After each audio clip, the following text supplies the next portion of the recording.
Ассалаумағалейкум жігіттер, бүгінгі видеода сіздерге турник пушадан қалай КМС емес, яғни звание орындаймыз, қалай корочканы аламыз, в целом жарысқа қалай қатысамыз, толығырақ сіздерге бөліскім келіп отыр.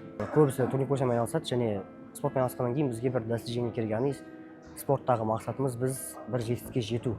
Және сол жетістікті біз қалай дәлелдейміз? Әрине біз корочка алумен, яғни кандидат мастер спорта немесе мастер спорта болмаса МСМК, яғни элита деген сияқты званиялар арқылы біз өзіміздің жетістігімізді дәлелдей аламыз. Сол бойынша көп жігіттер турник пушамен айналысқанымен қалай жарысқа шығамыз, жарыс қайда болады, қай жерде өтеді, регистрация қалай болады, жарыстың бағасы қанша, нормативтер қандай салмақтар бар, сол жайлы көбісі ақпараттарды біле бермейді. Немесе кейбіреулер жарысқа 1-2 апта қалған кезде ғана біліп, жарысқа дайындықсыз барып ұтылып қалып жатады. Соның барлығын алдын ала қалай білеміз, қалай қатысамыз, бүгінгі видеода толығырақ сіздерге айтып бергім келіп отыр. Мен өзім лично 2 федерацияға шығып көрдім, МАП және ВПФ. Одан бөлек бізде Қазақстанда көптеген федерациялар бар.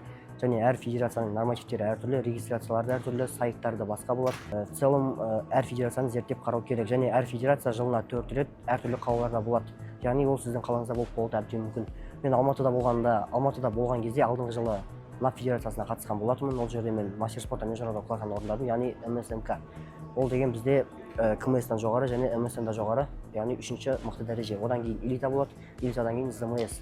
Бірақ ЗМС және турник пушада жоқ. Сондықтан элитаға қарай қазір акцент қойып отырмын. Бірақ элитаны мен осы жылы орындадым. Осы жылы мен ВРП федерациясына өзімнің учениктарыммен қоса барлығымыз бірге барған болатынбыз. Сол жерде мен өзім лично біреуімен де турник с весом 15 кг болды. Ол жерде мен элита орындадым. И потом со своим весом, турник және со своим весом пуша отдельно қатысқан болатым. Сол жерде турник пушадан со своим весімді МСМК орындадым. Ал менің учениктарым Нұрхан және Қаршыға. Нұрхан бізде мастер спорта орындады. Именно турник пуша двойборье со своим весімді. Ал Қаршыға тура сол дисциплинада КМС орындады. Бұл жігіттерге мен дайындықты 1,5 ай бұрын бастаған болатынбыз. Негізі жарысқа шығу бізде цельда болмаған.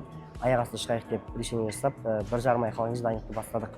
Мен барлық жігіттерге өзінің программа тренировкасын, план питаниясын, яғни салмақ ой жерде весовой категория болады. Қай весқа қатысқан, оларға жеңіл болатын анализ жасап, сол весқа салмағын көтеру үшін немесе түсіру үшін план питаниясын беріп, и сонымен қатар жаттығу жоспарын именно вынос весқа қарай құрып, по плотымен 1,5 ай дайындалдық. И соның нәтижесінде бізде сол КМС және мастер спорта орындалды. Және федерацияларға да өзім регистрациясын өтіп, қанша теңге төлеу керектігін және взвешивание қай уақытта болады, қашан келу керек, салмақты ровно шығару үшін таңертең аш қарын келу керек, или тамақ ішіп келу керек пе, барлығын өзім реттеп берген болатынмын.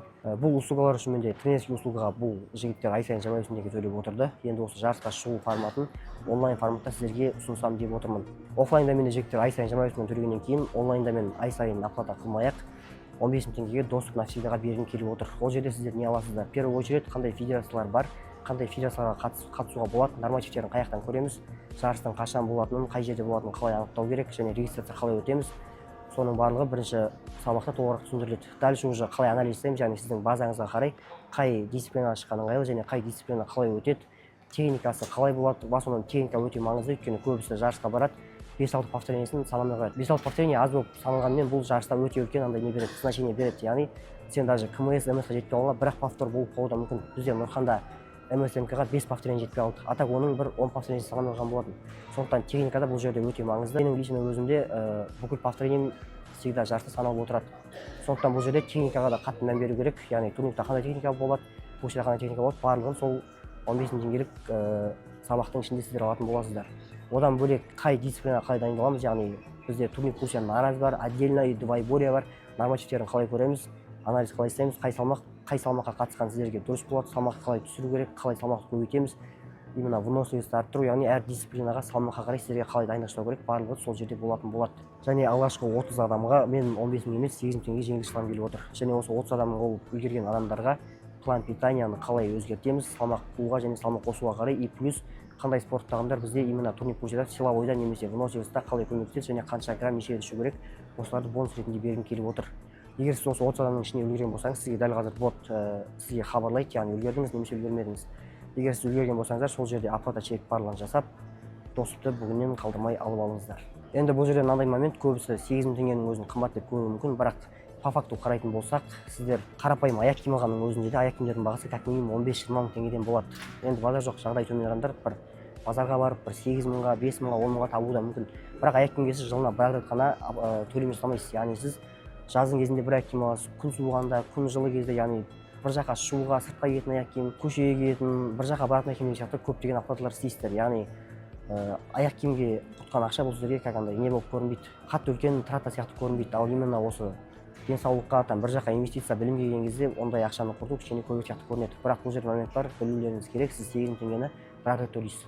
Бір рет төлегеннен бұл сізде 10 жыл 20 жыл сіздің өзіңіздің телефоныңызда барлығы сақталады. Яғни сіз осынша жылдар бойы өздеріңіздің достарыңызды да өздеріңіз де жарысқа дайындалып, жарысқа шығып званияларды орындап, өздеріңіздің жетістіктеріңізді көрсетіп бөлісе аласыздар. Және бұл программаның бір плюсы именно туник пушамен дене шығарамын деген жігіттерге де келеді. Ол жерде тек қана жарысқа шығу емес, одан бөлек қалай мышцаларды качать именно залдың ішінде жүрген кезде қалай дополнительно туник пуш акцент қоя отырып, басқа бұлшықеттерді дамытып, яғни эстетический дене шығарамыз. Және план питания берілгеннен кейін сіздерде арықтау болсын, салмақ қосу болсын, сіздер кез келген жетістіктеріңізге жете аласыздар. Одан бөлек тренер болам дейтін, болашақта тренер болам дейтін жігіттерге де бұл өте жақсы көмегін тигізеді. Яғни сіз тренер болу үшін сізге как минимум жетістік керек. Мен именно жарысқа шығу себебім осы жетістіктерім арқылы мен өзімнің квалификациямды көтеремін. Сондықтан мен жарысқа шығамын. В целом бұл продукты сіздерге өте қатты көмегін тигізеді. Сондықтан бүгіннен қалдырмай өзіңіздің шешіміңізді қабылдап, осы продуктыны 30 адамның ішіне кіріп үлгеріп, тезірек алып алыңыз.